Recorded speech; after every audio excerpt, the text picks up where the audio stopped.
My girlfriend has been perfectly timing her venting with when we are about to eat dinner, and all I want is to eat in peace, but it's gotten to the point where I have to lock myself in the basement just so I can enjoy a meal for once. I, 39M, and my girlfriend, 41F, have lived together for a bit over a year in my house. During the time that I have lived with my girlfriend, I've become very used to the fact that she really seems to de-stress by complaining. Much of this complaining is about other people in her life, such as her mother and her former co-workers, but much of this complaining is about me and how I'm not meeting her expectations in one way or another. I'm generally fine listening to her rant and will make all the appropriate motions to show that I'm listening, but a few months back, her complaining increased significantly in frequency.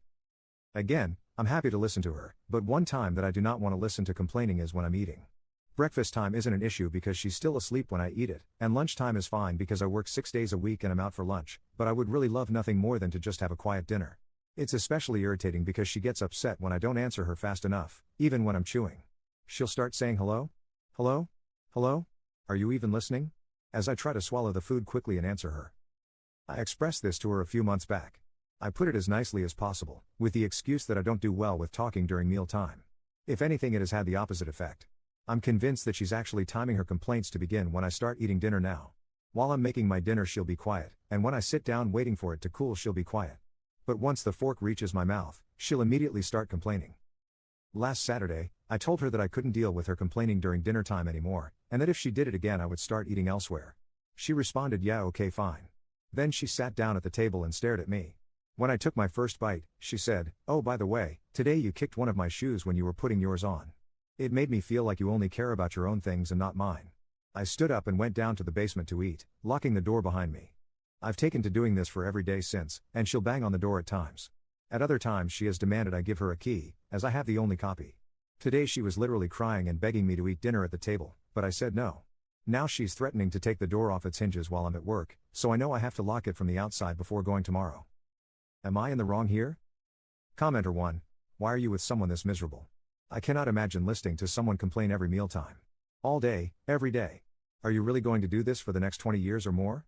Yikes. NTA. Commenter 2. You locked her out of the basement. That's a good first step. Now do the same with the rest of your house. Commenter 3. It's not even about her being miserable.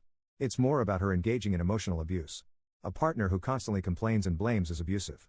I can completely understand someone might want to confront a partner for one reason or another at times, but the fact that she actually decided to go into a tirade about him accidentally kicking her shoe when he put his own shoes on just shows she'll complain about literally anything. There's also the fact that even after he asked her to stop for the short time it takes him to eat dinner, she completely ignored him and intentionally timed her complaining for when she knew he didn't want to listen to it. I cannot understand why some people in this post seem to think Op is wrong. I know this doesn't apply to you, but some people are suggesting that this is his fault. The man is in an abusive relationship. Update. Wow. I didn't expect this to blow up the way it did. I posted honestly just needing a sanity check, and I got thousands of comments, some incredibly supportive, others brutally honest, and a few that hit me harder than I expected. Thank you to everyone who responded, seriously. A lot has happened since the post. First, yes, I did go ahead and lock the basement door from the outside before going to work. I wasn't proud of that move, but I was feeling cornered, and honestly just tired. I came home and found she had removed the hinges from the interior side while I was gone. The door was off and leaning against the wall. That was a moment. She wasn't yelling. She was sitting on the couch, visibly upset, and just said, "So this is where we're at now?" We had the longest, rawest conversation we've ever had that night. She admitted she had started using dinner as her emotional dumping ground because she knew it would get my attention, and she felt like the only time I slowed down enough to be with her was when I was eating. Her words. She also admitted that my request to stop complaining during dinner made her feel like I was putting a timer on her feelings. I told her I wasn't asking her to be silent, just for a break from the emotionally heavy stuff while I was trying to decompress from my own day. There were a few tears on both sides. I told her that I love her, but I can't live in a state of constant emotional defense, especially not over dinner. I also said that the shoe comment right after our talk was weaponized pettiness, and that it was cruel. We agreed to try something new. Now we do venting hour after dinner. Literally. I even set a little timer, her suggestion, not mine. Dinner is for unwinding and connecting, or even sitting in comfortable silence. After that, if she still needs to unload, I give her my full attention, and she gets to talk freely.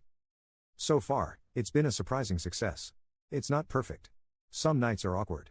But the basement is just a basement again, and the door is back where it belongs. We're also looking into couples therapy, not because we're failing, but because we finally agreed it's okay to get help before things fall apart.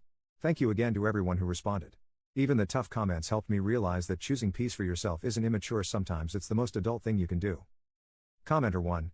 What does she have to vent about for an hour every day? She needs to look at her life and make some changes if this is the norm. Commenter 2. I would dump her.